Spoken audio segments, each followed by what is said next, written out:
애프터월가 출발해 보시죠. 오늘은 다올투자증권의 이성홍 부장과 함께하겠습니다. 안녕하세요. 네, 안녕하십니까?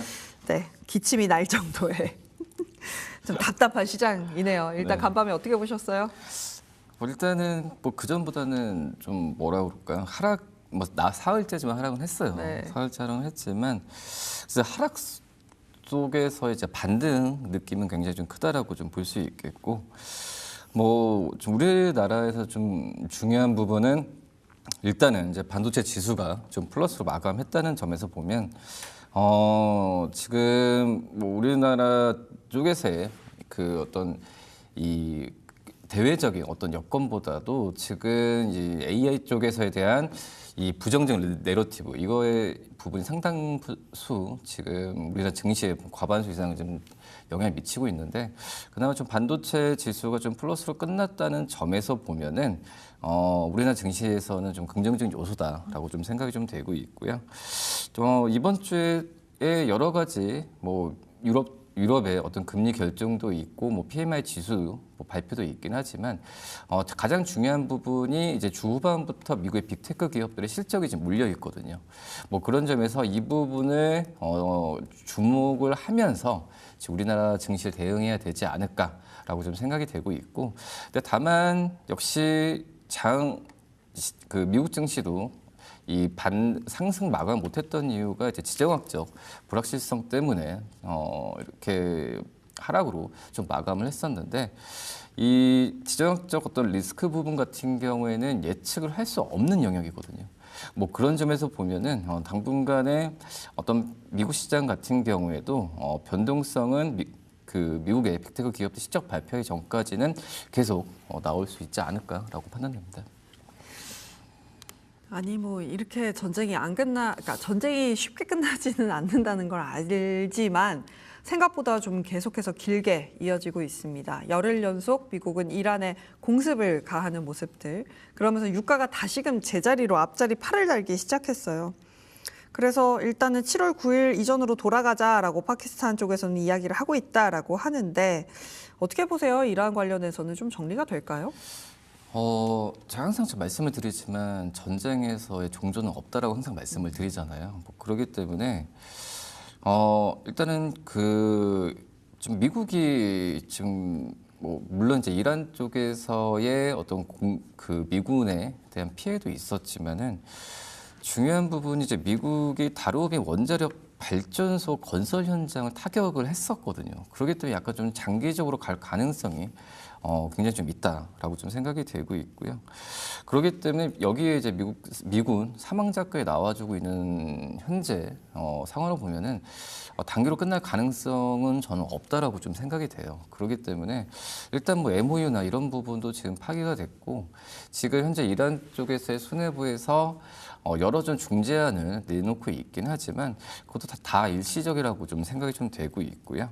뭐 그런 점에서 이제 유가에 대한 변동성은 계속해서 나올 가능성이 있다라고 좀 생각이 좀 되고 있어서 누가 알겠습니까? 뭐 트럼프 대통령의 뇌를 들어가지 않는 한은 어떻게 될지는 모르겠지만 네. 지금 아무튼 향방은 예측은 못하지만 장기적으로 갈 가능성이 굉장히 높다라고 좀 생각이 좀 되고 있고요. 뭐 그 전에 말씀드렸듯이 이제 MOU에 대한 부분도 그 전에 과정에 대한 부분이 한순간에 무너졌잖아요. 그렇죠. 예, 그렇기 때문에 어떤 예단을 할 수 있는 상황은 지금 아니고, 오히려 지금 그 전보다 틀린 게 우리나라도 그렇지만은 이 장기전으로 될 거라고 생각해서 지금 다른 추후의 방법들을 지금 생각을 많이 하고 있거든요.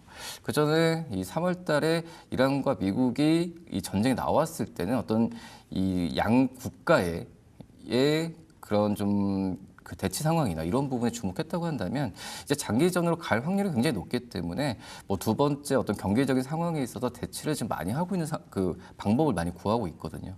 이런 점을 본다고 한다면 저는 이 장기전이 될 확률이 굉장히 높다라고 좀 말씀드릴 수 있습니다. 그러면 장기전이 되면 유가도 계속해서 이 수준을 유지할 거라고 보세요? $80 수준?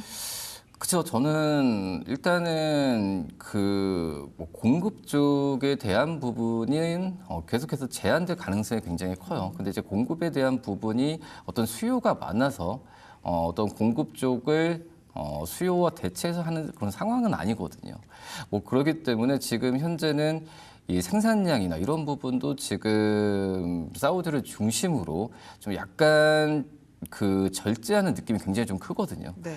뭐 그렇기 때문에 지금 유가 수준 같은 경우에도 이 뭐 비축량이나 이런 부분 같은 경우에는 큰 변화는 없어요. 근데 지금 이 공급적인 부분에 있어서 좀 제한적인 부분을 가고 있기 때문에 일단은 유가 수준 같은 경우에는 미리 이제 그 어떤 심리를 좀 반영하잖아요. 네. 예, 그렇기 때문에 저는 이 여기서 유가가 떨어질 확률은 굉장히 좀 없다라고 좀 생각이 되고 있고, 다만 이제 이 초반에 지정학적 리스크 나왔을 때처럼 뭐 100불, 뭐 110불 이렇게 갈 확률은 좀 적지만은 이 정도 수준에서는 계속 유지될 가능성이 저는 있다라고 지금 생각이 되고 있습니다. 막 급등하면서 진짜 무슨 뭐 오일 쇼크냐라고 이야기 나올 수준은 아니지만 그렇다고 낮은 유가로 가기에는 아직까지는 걸림돌들이 굉장히 많다라는 말씀 함께 들어봤습니다. 일단 유가가 높아진 상황 속에서 트럼프 대통령은 또다시 관세 이야기를 하고 있습니다. 뭐 지금 언론 속에서는 또다시 관세 파티다 뭐 이런 이야기 하고 있는데 캐나다산 제품에 50%의 관세 부과하겠다. 자동차, 주류, 유제품 차별당했다라고 합니다. 이전에 이야기했던 122조나 301조가 아니라 388조를 꺼내온 트럼프 대통령입니다.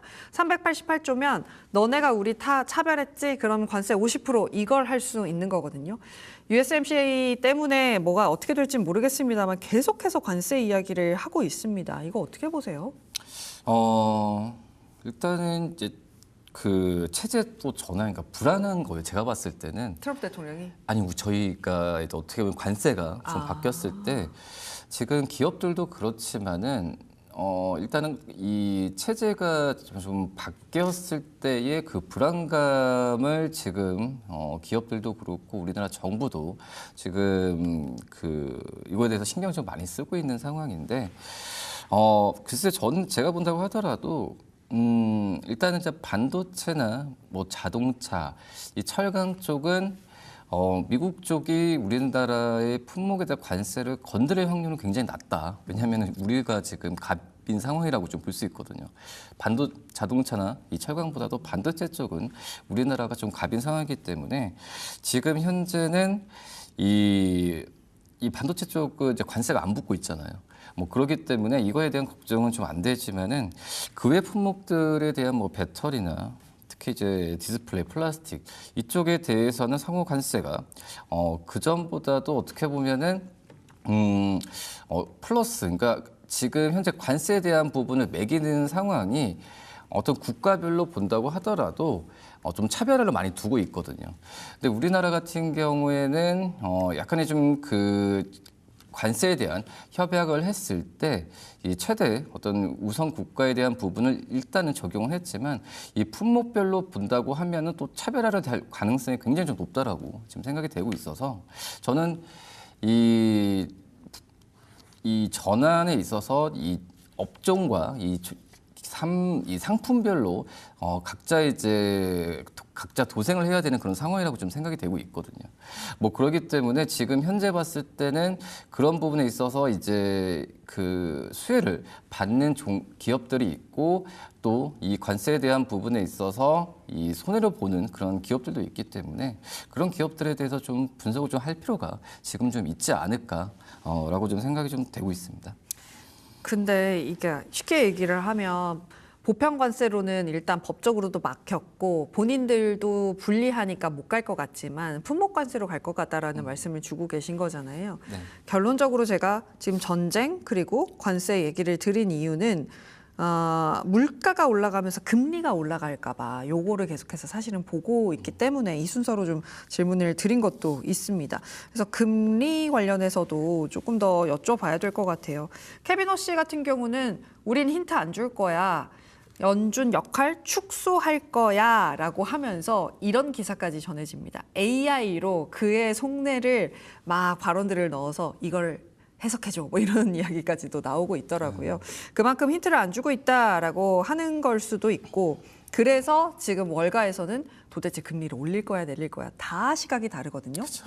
물가가 올라가는 상황이 됐어요. 유가는 올라갈 거고 관세도 어쨌든 간 뭐가 됐든 간에 물가를 올리는 부분이니까 그러면 지금 캐비너시는 어떤 선택을 하게 될까요? 일단은 저 케빈 허시 의장이 취임했을 때는 전부 다 이제 매파적으로 지금 판단했었거든요. 네. 그래서 그때 10년물 목시금리도 4.5% 이상 좀 올라갔는데 막상 뭐 부임한 지 얼마 안 돼서 좀 그런 걸 수도 있겠지만은 말을 굉장히 좀 아끼잖아요. 지금 FOMC에 대한 어떤 성명도 기존보다도 이 성명 단어 자체가 반으로 준 네. 그 상황이라고 좀 볼 수 있겠고, 그래서 이제 이 점도표까지도 없앤 걸 보면은 그래도 시장에서도 이 캐비너시 의장의 어떤 속내에 대해서 지금 여러 의견을 지금 가져가고 있는 그런 상황이고, 그 앞서서 말씀드렸다시피 뭐 워시 GPT라는 그런 얘기도 나왔는데, 그러니까 그게 뭐냐면은 이제 워시 의장이 매파적 처음에 그 부임했을 때 매파적으로 생각했지만 생각보다 이 연준 이사로 있었을 때 네. 그때의 상황을 보면은 위기가 올 때마다 항상 이제 원건적인 항상 정책에 대해서 항상 얘기를 했었거든요. 네. 그렇기 때문에 단순히 이제 매파적으로 부임했을 때 그런 불안감이 아니라 지금 제가 보면은 일단은 이 트럼프 대통령에서 약간은 독자적인 행보를 좀 하는 좀 준비 과정이라고 저는 생각이 되고 있거든요. 그렇기 때문에 지금 현재 보면은 매파적 시장에서 이제 매파적이다, 뭐 온건하다 이런 부분에 글로 내린 것보다도 이 워시 의장이 어떻게 속내를 언제 꺼낼지 그게 가장 관심이다라고 좀 볼 수 있겠고, 지금 현재 상황에서는 이제 뭐 9월달에 FOMC 회의도 뭐 동결에 대한 이 의견이 많이 좀 몰려주고 있는데 제가 봤을 때도 지금 항상 지금까지 그 상황을 보면은 항상 어떤 이벤트가 발생한 다음에 그 다음에 이 자기 의견을 내놓는 수준으로 가고 있거든요. 네. 어떤 미리 예측하고 어떤 시장 상황을 먼저 예측해서 뭘 하겠다 이런 의지를 표명한 적은 거의 없었던 것 같아요. 뭐 그렇기 때문에 지금 현재 과거에서 있었던 걸 보면은 어떤 이 금리 상승에 대한 그런 분위기가 모아졌을 때는 온건한 발언을 했었기 때문에 그나마 좀 예측을 하면은 지금 현재 분위기로 보면은 당분간은 매파적인 성향을 내비칠 가능성은 저는 없다라고 좀 생각이 되고 있거든요. 뭐 그래서 지금 시장에서도 더욱더 지금 더 어떻게 또 예측을 하겠지만은 글쎄 좀 매파적으로 하기에는 좀 힘들지 않을까라고 좀 생각이 됩니다. 그러니까 지금 일단은 6월 물가지표 자체가 안정적으로 나왔고 PCE 물가지표를 산정하는 기준도 어느 정도 좀 수정을 해 나간다 이런 보도들이 함께 전해지고 있습니다. 때문에 뭐 물가를 당장 물가가 오르니까 금리를 올릴 거예요라고 이야기하기는 어려울 것 같아서 일단은 동결을 하고 이후에 무언가가 정리되면 그때 캐비너시의 속내가 드러나지 않을까라는 이야기 함께 들어보고 있습니다.